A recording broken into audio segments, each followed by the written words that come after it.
Hoje vamos falar de divórcio. É uma área que me é muito querida porque é uma das situações onde nós conseguimos mudar as pessoas mais rapidamente. Porque elas estão confrontadas com uma mudança radical nas suas vidas, não é? Por isso, na prática, o psicólogo consegue, perante esta mudança radical, ir quase à boleia para mudar muitas coisas. Claro que as pessoas têm que pedir ajuda psicológica quando estão num divórcio e, de preferência, antes do divórcio, né?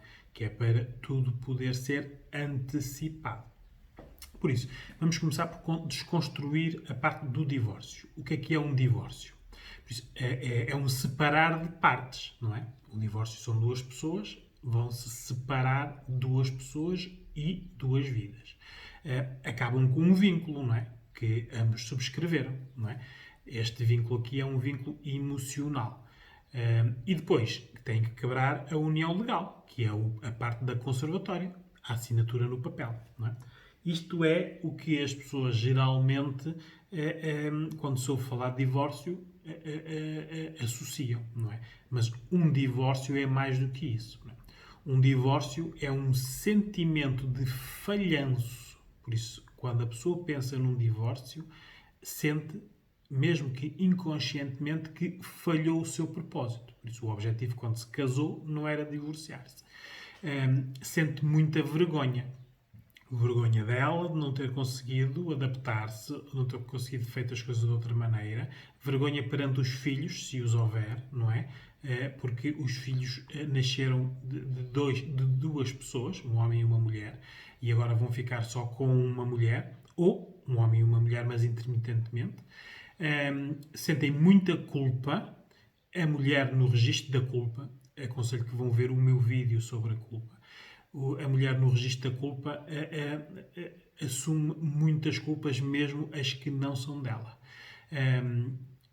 Tem sempre uma sensação de impotência. Então, quando existem casas com empréstimos, carros com empréstimos, empresas que têm empréstimos, tudo que feito em comum, a pessoa sente muita impotência, porque nada funciona, nada é rápido e muitas situações não são resolúveis. Os próprios bancos dizem não. Por isso, as pessoas divorciaram-se e vão continuar unidas pelas dívidas. E há um sentimento de desespero, não é? Porque há muita mudança ao mesmo tempo.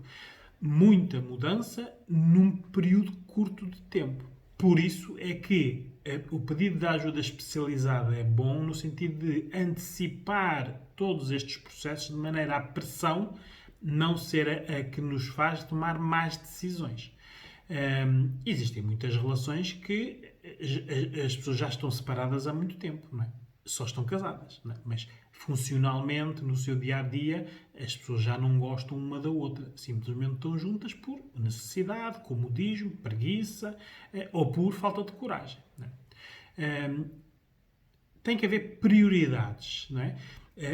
Aqui no consultório nós temos uma equipa multidisciplinar, que é na prática o psicólogo, sou eu, que faço a parte da gestão emocional e do contexto, porque a pessoa nunca se divorciou, por isso tem que ter um contexto. E depois temos também aqui a parte jurídica, que está sempre em sintonia com a parte do psicólogo, porque muitas decisões que têm que ser tomadas jurídicas, né? A pessoa tem que se preparar para elas. Preparar para a decisão e para o pós-decisão, não é? Porque há muitas consequências que a pessoa não se apercebe. É sobre isso que nós vamos falar hoje. Por isso, há muitas prioridades. Por isso, a prioridade é a conservatória, o divórcio, né? A parte do papel. Depois, as partilhas dos bens, se os houverem, casas, carros, empresas, que têm que ser tratados com os bancos e têm que ser tratados nas conservatórias. Depois temos os filhos, que é no Tribunal de Menores. Depois temos que tratar também dos seguros, porque até agora havia tudo a dois, tudo isto tem que ser reformulado para um. Por isso, um divórcio, nós fazemos uma romaria pelas capelinhas todas. Que nós, quando nos casámos, fizemos, mas foi com tempo, e agora vamos fazer com pressão. Temos que também ver se há poupanças, elas têm que ser tratadas, nas casas divididas ou não. As contas bancárias, é muito importante que os nomes sejam separados. Se houverem empresas, isso é importantíssimo, ficar definidas as cotas, quem tem que ressarcir quem, como é que funciona o pós-divórcio. Os animais de estimação, cada vez é mais importante esta decisão e que é uma decisão muito emocional, quase ao nível da partilha dos filhos. E os projetos. Há pessoas que tinham projetos, que estavam envolvidos em projetos, eles, e agora passa a estar duas pessoas que não estão juntas. Temos que reavaliar se é para continuar nesses projetos ou não. Tudo tem a ver com o tipo de divórcio. Se é um divórcio amigável, se é um divórcio litigioso que passa para amigável, se é um divórcio litigioso, ou se é um litigioso crónico, né? Porque há estes 4 cenários. O amigável é a melhor parte, é quando as pessoas chegam à conclusão que não estão bem juntas, então separam-se. Existe a culpa, existem as inseguranças, existe o acusar, mas está tudo resolvido, foi tudo falado. Geralmente são pessoas que são independentes, por isso fizeram uma avaliação e é melhor estarem separados. Depois há o litigioso amigável, que muitas vezes pode começar pelo litigioso e passa para o amigável. Isto às vezes é para tomar algumas posições. Algumas mulheres têm que começar pelo divórcio litigioso para o homem saber que elas estão a falar a sério e a tomar uma decisão. Porque muitas vezes temos casos de casais que passam anos a falar do divórcio. Nunca se divorciam. É como a história do lobo, né? Lá vem o lobo e o lobo nunca vem. Até que um dia o lobo vem. Por isso, às vezes tem que se começar pelo litigioso para a outra parte saber. É uma decisão. E depois, quando se sentam, chegam à conclusão que não vale a pena o litigioso, passam para amigável. Depois há o litigioso, né? As duas partes não se entendem. É tudo dirimido pelos advogados. E há o litigioso crónico, que é quando as pessoas empatam e se fazem a sabotagem do divórcio. Nos bens, nos filhos, isto pode-se arrastar uma vida inteira, não é? Isto é muito importante para nós sabermos como lidar com. As razões do divórcio também são muito importantes, não é? Se houve infidelidade ou não, de quem? Do homem e da mulher. Maus tratos, né? E aqui os maus tratos incluem tudo. Os físicos, os emocionais, os sexuais, de controle, de ciúmes, tudo o que seja um abuso dos direitos e pelo respeito do outro entra neste caso. Depois, incompatibilidades. Né? As pessoas podem estar a separar porque as personalidades, afinal, a pessoa não é aquilo que pensava que era antes, por feitios ou porque a nível sexual, por exemplo, pode não funcionar. Depois, pode também haver um divórcio por mentiras. Há pessoas que só sabem mentir, então aquilo acumula, cria uma teia e aquilo explode. Né? Ou por dívidas. Há divórcios que acabam porque as pessoas se endividam. Neste caso, uma das partes e a outra vai por arrasto. Não é? Isto é muito importante para nós termos um contexto do perfil psicológico da pessoa. A parte emocional é aqui onde nós temos que intervir, a parte da psicologia. Porque há uma parte emocional no pré, no durante e no pós-divórcio. Apesar de, por exemplo, a culpa no pré, no durante e no depois é culpa, mas é sempre diferente. Não é? No pré existem muitos medos em relação ao futuro, não é? Se está a tomar a decisão certa, da melhor maneira. Há muita ansiedade, porque têm que ser tomadas muitas decisões. Tem que haver confrontação. Há a fobia da decisão em si, não é? A pessoa, quando sabe que tem que ir ali assinar um documento, a fobia tem medo daquele ato em si concreto. A culpa, não é? É o registro que está aqui sempre latente. E gerir o contexto dos filhos, que é muito complicado. Geralmente a mãe tem que fazer aqui um trabalho muito bom para proteger as crianças. Depois, no pós-divórcio, quando tudo já está feito, existe a culpa, sentida e experienciada de outra forma. Há uma insegurança funcional, porque deixou de ser um duo e passa a ser só uma pessoa. Há uma insegurança relacional, passa a ter medo das outras pessoas nas relações, das aproximações, das abordagens, porque há sempre aqui uns comparativos. A pessoa tende a isolar-se, pode levar a depressões e, claro, aqui já tem só os filhos a seu cargo, por isso há aqui uma grande pressão.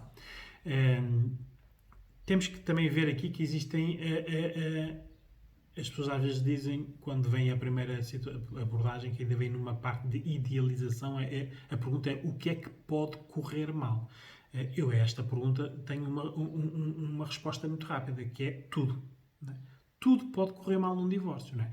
Pode haver, mesmo depois do divórcio estar efetuado, pode haver ciúmes da outra parte, pode continuar a haver posse, um controle, pode usar os filhos, na parte das dívidas pode sabotar, os bancos podem não aceitar e a outra parte não fazer tudo o que os bancos pedem, intoxicar o nosso grupo de amigos, não é? Ou familiares, conforme a proximidade que havia.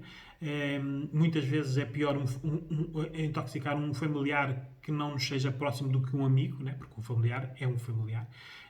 Há mais agressividade no relacionamento, não é? Pode haver vinganças e há ameaças, não é? Porque alguém perdeu. Geralmente o homem só pensa no que perdeu depois de perder, não é? Quando a pessoa pergunta o que é que pode correr mal, tudo. É para isto que nós temos que nos preparar emocionalmente e ver onde nós podemos ter mais inseguranças e aprender. A nossa intervenção aqui é na parte das culpas, do pessimismo, das inseguranças. Na sexualidade, é muito importante esta parte. Sugiro que vão ver o meu vídeo sobre a sexualidade. A pessoa deixou de estar num casal e passa a estar sozinha. Esta parte tem que gerir muito bem, porque isto vai definir as próximas relações, se serão melhores ou piores. E o empoderamento, a pessoa tem que ganhar aqui confiança, não é? Há muitas situações onde as pessoas cometem muitos erros e é aqui esta parte da ajuda especializada que pode prevenir. Porque quais são os erros mais comuns? Olha, primeiro, pensar que pode fazer tudo sozinho e sem ajuda. Nem de psicólogo, nem de advogado. Parte do princípio que a outra parte vai aceitar e concordar com tudo porque é lógico e que a relação merece esse respeito. Isso nunca existe. Continuar a preocupar-se com a outra pessoa, não é? Por isso está-se a divorciar e a mulher continua a pensar o que é que a outra pessoa vai fazer, o que é que a outra pessoa está a sentir. A mulher gosta muito deste lado maternal de se preocupar. Ora, ela está-se a divorciar, por isso se estão a divorciar não tem que se preocupar com a outra parte, porque não há reciprocidade. A outra parte não se vai preocupar com ela. Isto é algo que a mulher aprende durante o processo do divórcio. À exceção de ser um divórcio amigável, esta parte, a mulher, é a tal da idealização versus realidade. O que ela idealiza não é o que se vai passar. Depois, as pessoas têm o erro de manter todos os canais de comunicação abertos, o que é um erro. Por isso, se estão num divórcio, têm que dirigir tudo para o advogado que os representa. Acabou todos os canais de comunicação, mesmo através dos filhos. Os filhos têm que saber que o pai fala com o advogado da mãe. Não falam com os filhos para os filhos falar com o pai ou com a mãe, para não fazerem de pombo correio, para não irmos alterar o contexto da criança que já está, que já é um novo contexto. Por isso, e hoje em dia, nós temos muitos canais de comunicação. Canais de comunicação que não funcionavam quando estavam casados, não é? Por isso é que se estão a divorciar. Porque se houvesse comunicação, não havia um divórcio. Havia resolução de conflitos e estavam numa situação de mediação familiar para salvar a relação. Por isso, se há um divórcio, é fechar todos os canais de comunicação. Só há o advogado. Isto tira muito stress e ansiedade e muita pressão emocional nas pessoas. Depois, estabelecer as regras com os filhos, né? O pai fala com os filhos e quer falar com a mãe. Fala com a mãe ou fala com o advogado da mãe. Não fala através dos filhos. A mulher tem que ser coerente nas decisões. Se toma uma decisão, essa decisão é para ir para a frente. Porque se ela toma uma decisão, volta atrás com a decisão, volta a tomar... Na prática, voltamos outra vez à relação, não é? E nós já estamos no pós-relação. E a mulher pensar que pode ficar amiga do homem. Esqueçam lá isso. Não é? À exceção dos divórcios amigáveis, que as duas pessoas tiveram inteligência suficiente para pensar no bem para cada uma, tudo o resto esqueçam. Porque o homem sente-se ofendido na honra e na masculinidade, não é? Então, quando é a mulher que pede o divórcio, isto nem existe, não é? Pois, são os erros mais comuns que as pessoas geralmente andam aqui meses, às vezes anos, enredados nestes erros que pensam que pode ter solução. Nós temos, e aqui a intervenção tem essa facilidade, nós temos que intervir para antecipar tudo. Por isso, a pessoa tem que saber o que vai ser feito, como vai ser feito. Temos que fazer aqui a teatralização das situações. Temos que mesmo dizer, olha, isto é o que vai acontecer, o que é que faz nesta situação, o que é que acha que lhe vai responder, o que é que... Temos que fazer este teatro para a pessoa materializar a decisão. A pessoa tem que conhecer todas as consequências, as relacionais, as legais, tudo. A pessoa tem que saber antes, que é para decidir bem. Tem que se preparar emocionalmente. Tem que aprender a confrontar. Não é? As mulheres não sabem muito, às vezes, muito bem confrontar um homem. Não é? Ou deixar de confrontar. Temos que gerir e ver qual é o contexto. Não é? Mas isto tem que ser ensaiado. Tem que conhecer outros casos. Aqui a ajuda especializada é importante porque nós temos a noção de outros casos em que o que se passou e as consequências. Por isso, conhecer outros casos é importante. Conhecer uma realidade, que é o divórcio, porque ela nunca se divorciou. Por isso, isto não é algo que se pode fazer de ânimo leve. Isto são decisões muito complicadas que vão alterar toda a sua vida.